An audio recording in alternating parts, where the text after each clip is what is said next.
लाडक्या बहिणींच्या ई-केवायसी साठी मुदतवाढ देण्यात आलेली आहे। आपण बघतो की मोठ्या प्रमाणात राज्यामध्ये लाडक्या बहिणींचा समावेश आपण त्या ठिकाणी योजनेमध्ये केलेला होता। तर स्वाभाविकच इतक्या सर्व लाडक्या बहिणींचे ई-केवायसी करताना काही कालावधी त्या ठिकाणी लागू शकतो, तर जर का याच्याकरता अजून काही मुदतवाढीची मागणी होत असेल तर निश्चितपणे शासन त्याच्यावर सकारात्मक पद्धतीने विचार करेल। तर लाडक्या बहिणींना खूप मोठी आनंदाची बातमी आलेली आहे, खूप मोठी बातमी आलेली आहे त्यांच्यासाठी। लाडक्या बहिणींसाठी आता ई-केवायसी करण्यासाठी मुदत वाढ देण्यात आलेली आहे आणि ही गव्हर्नमेंट थ्रू जाहीर करण्यात आलेला आहे।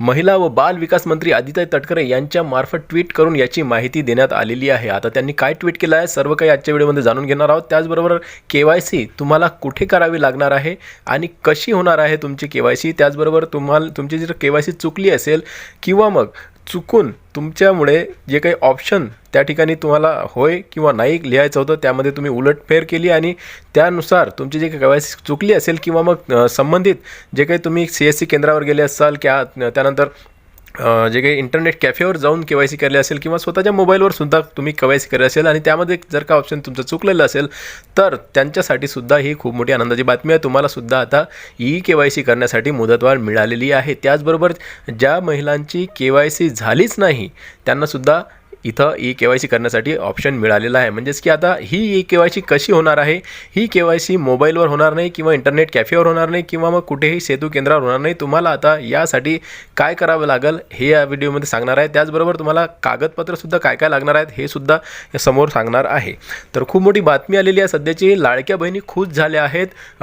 खूप दिवसांपासून त्यांना आता ई-केवायसीची वाट होती आणि आपण आपल्या व्हिडिओच्या माध्यमातून सुद्धा आपण वेळोवेळी सांगत आलो की सरकारला केवायसी करण्यासाठी मुदतवाढ द्यावीच लागणार आहे। 60 लाख महिलांची केवायसी राहिलेली होती आणि त्यांना केवायसी मुदतवाढ देणं हे सरकारचं कामच होतं, कारण की सर्व चुका शासकीय वेबसाईटमुळे झालेल्या आहेत। त्यांची जी काही टायमिंग होती OTP येण्याची तो सुद्धा खूप उशिराने येत होता। त्याचबरोबर OTP आल्यानंतरही तो टाकल्यानंतर त्यामध्ये एरर दाखवायचा कारण की टाईम आउट व्हायचा। त्याचबरोबर जे काही वेबसाईट आहे ही चालतच नव्हती कारण की 31 तारखेच्या अगोदर 4-5 दिवसमध्ये खूप साऱ्या बहिणींनी यावर केवायसी करण्याचा प्रयत्न केला आणि त्यामुळे हे जे काही पोर्टल आहे हे हँग झाल्यामुळे ते पोर्टल बंदच पडत असे आणि वारंवार त्यामध्ये ओपन करूनही ते उघडत नसे। तर अशा प्रकारची त्यामध्ये खूप सारी चूक शासनाची होती। त्याचबरोबर जे काही ऑप्शन लाडक्या बहिणींना देण्यात आलेले होते ते निवडायचे ऑप्शनसुद्धा घुमून फिरून विचारण्यात आले होते आणि त्यामुळेच लाडक्या बहिणींची जी काही केवायसी आहे ही चुकलेली आहे।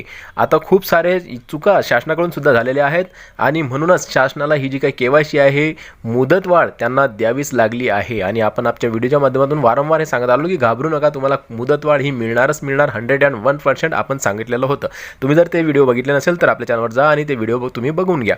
आणि बघा आता केवायसीच्या बाबत मला खूप साऱ्या कमेंट्स येत आहेत आणि विचारत आहेत की सर केवायसी कहाँ करना है, कुठे करायची आहे, माझी केवायसी ओके आहे परंतु डिसेंबर आणि नोव्हेंबरचा हप्ता आला नाही आहे, पोर्टल चालू करा। आता पोर्टल चालू करून पुन्हा तेच आहे। लाडक्या बहिणींनो एक गोष्ट लक्षात घ्या, तुम्ही मोबाईलवरून केवायसी पुन्हा करण्याचा प्रयत्न करणार आणि पुन्हा चुकणार, त्याऐवजी आता सरकारनं डायरेक्टली पडताळणीचीच केवायसी करण्याचं ठरवलेलं आहे। लक्षात घ्या, तुम्हाला पोर्टल मिळणार नाही आहे। आता केवायसी कशी होणार हे तुम्हाला मी पुढे व्हिडिओमध्ये सांगणार आहे आणि त्यासाठी काय काय लागणार हे सुद्धा तुम्हाला सांगणार आहे। ई-केवायसी करून सुद्धा पैसे आले नाहीत हे सुद्धा एक कमेंट आलेली आहे। केवायसी चुकली आहे हे सुद्धा एक कमेंट मला आलेली आहे। केवायसी सक्सेसफुल आहे तरीही 2 हप्ते आले नाही आहेत, नोव्हेंबर आणि डिसेंबरचे, अशा प्रकारची सुद्धा कमेंट्स आलेली आहे। केवायसी ऑनलाईन चालू करा, आमच्या येथे अंगणवाडी सेविका ताई नाही आहे। तर आता हा खूप मोठा प्रश्न या ठिकाणी या ताईंनी विचारलेला आहे। तर बघा केवायसी सक्सेसफुल आहे तरी 2 हप्ते मिळाले नाही तर तुम्हाला सुद्धा पुढचे हे 2 हप्ते मिळणार आणि पुढचा सुद्धा हप्ते मिळत राहणार आहे। तुमची सुद्धा केवायसी सक्सेसफुल झाल्यावरही जे काही तुमचे तांत्रिक अडचण असेल ते सुद्धा सोडवण्यात येणार। तर बघा एक महत्त्वाचा प्रश्न इथं मला विचारला आहे कमेंटच्या माध्यमातून की केवायसी ऑनलाईन चालू करा, आमच्या येथे अंगणवाडी सेविकाताई नाही आहे। तर बघा अंगणवाडी सेविकाताई तुमच्या येथे नसेल परंतु तुमच्या सर्कलमध्ये जिथे कुठे अंगणवाडी असेल तिथे जाऊन सुद्धा तुम्ही करू शकता किंवा मग असं पण होऊ शकते की अंगणवाडी सेविकाताई आपल्या घरी येऊनच ही पडताळणी करणार आहेत, कारण की सरकारचे आदेशच तसे आहेत की तुम्ही फिजिकली व्हेरिफिकेशन करायचं आहे। म्हणजेच की अंगणवाडी सेविकाताई यांना घरोघरी जाऊनच ही पडताळणी करावी लागणार आहे, परंतु त्यांची वाट न बघता आपण स्वतःहूनच तिथं जाऊन आणि सोबतच आपले जे काही कागदपत्र लागतात ते सुद्धा घेऊन जाऊन तिथं जाऊनच आपण अंगणवाडी सेविकाताईंकडे आपली केवायसी करू शकता। आता संपूर्ण माहिती सविस्तर सांगणार आहोत पुढे व्हिडिओमध्ये। तर नमस्कार, मी देवानंद गव्हांदे आणि आपण बघत आहात टेक्निकल मराठाजी। तर ताईंनो आदितीताई तटकरे महिला व बाल विकास मंत्री यांनी एक ट्विट केलेलं आहे आणि त्या ट्विटमध्ये काय सांगण्यात आलं हे तुम्हाला मी अगोदर दाखवून देतो. तर बघा, मुख्यमंत्री माझी लाडकी बहीण योजना महत्त्वाची सूचना. महाराष्ट्रातील महिलांच्या आर्थिक सक्षमीकरणासाठी त्यांच्या आरोग्य व पोषणामध्ये सुधारणा करण्यासाठी मुख्यमंत्री माझी लाडकी बहीण योजना राबवण्यात येत आहे. या योजनेच्या प्रभावी अंमलबजावणीसाठी सर्व लाभार्थ्यांना दिनांक 31 डिसेंबर 2025 रोजीपर्यंत KYC करण्याची मुदत देण्यात आली होती. तथापि काही कारणास्तव KYC करताना चुकीचा पर्याय निवडण्याची बाब निदर्शनास आली आहे.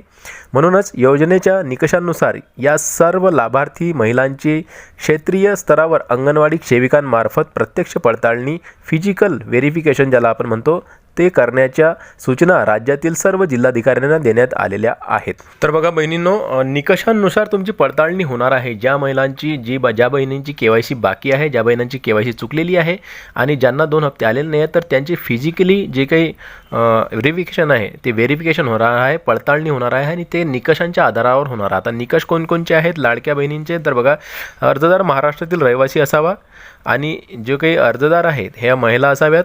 त्याचबरोबर अर्जदार विवाहित, घटस्फोटित, विधवा, परित्यक्ता, निराधार किंवा कुटुंबातील एक अविवाहित महिला असू शकते. म्हणजे कुटुंबातील एकच महिलेला हा लाभ मिळणार आहे.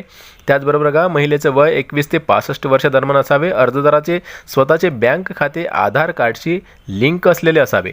अर्जदाराच्या कुटुंबाचे वार्षिक उत्पन्न 2.5 लाखापेक्षा जास्त नसावे. म्हणजेच की 2.5 लाखापेक्षा कमी उत्पन्न असेल त्यांना हा लाभ मिळणार आहे.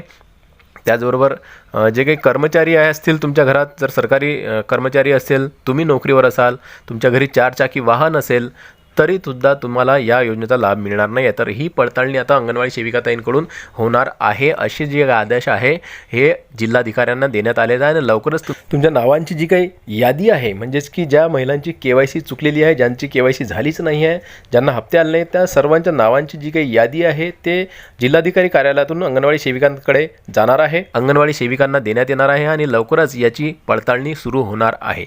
आता ज्यांना हप्ते आले नाही आहेत, ज्यांची KYC चुकली आहे, ज्यांची KYC झालीच नाही आहे, या सर्व महिलांची जी काही नावांची यादी आहे अंगणवाडी सेविकाताईंकडे जाणार आहे या 4-5 दिवसामध्ये आणि तुमच्या घरी येऊन अंगणवाडी सेविकाताई या पडताळणी करणार आहेत. आणि या अगोदर मी तुम्हाला सांगू इच्छितो की तुम्ही ते घरी या अगोदरच आपणच तिथं जाऊन आपली जी काही पडताळणी आहे किंवा मग आपली जी काही KYC आहे अशा प्रकारे करून घ्या. म्हणजेच की तुम्हाला लवकरात लवकर याचा लाभ मिळणार आहे आणि तुमचे हप्ते सुरळीत चालू होणार आहेत. तर त्यासाठी तुम्हाला योजनेसंबंधीचे कागदपत्र जे काही लागणार आहे ते तिथं घेऊन जायचे आहेत, ज्यामध्ये की आधार कार्ड आहे, तुमचं बँक पासबुक आहे, त्याचबरोबर उत्पन्नाचा दाखला असेल किंवा रेशन कार्ड असेल. अशा प्रकारचे जे काही कागदपत्र आहेत ते तुम्हाला अंगणवाडी सेविकाताईंजवळ घेऊन जायचं आहे आणि तिथं जाऊन तुम्हाला KYC करावी लागणार आहे. आता KYC नेमकं कशी आहे तर पडताळणीच्या रूपात आहे. तर होऊ शकते अंगणवाडी सेविकाताई लवकरच तुमच्या घरीसुद्धा येऊ शकतात, कारण की शासनाने तसे आदेश दिलेले आहेत. परंतु आपण सावधानी म्हणून स्वतः आपण तिथं जायचं आहे असं माझं म्हणणं आहे. मग तिथं जाऊन ते काय म्हणतात ते नंतर आपण बघता येतं. परंतु अंगणवाडी सेविका यांना घरोघरी जाऊन ही पडताळणी करावी लागणार असे शासनाचे आदेश आहेत. तर अशा प्रकारे आता खूप मोठी बातमी, आनंदाची बातमी आहे, तुमची KYC होणार आहे. घाबरू नका, सर्वच पैसे मिळणार आहेत. मागील 2 हप्ते जे काही बाकी आहेत ते सुद्धा तुम्हाला मिळणार आहेत. व्हिडिओ आवडल्यास लाईक करा. व्हिडिओ पुन्हा नवीन एका व्हिडिओमध्ये. तोपर्यंत जय महाराष्ट्र.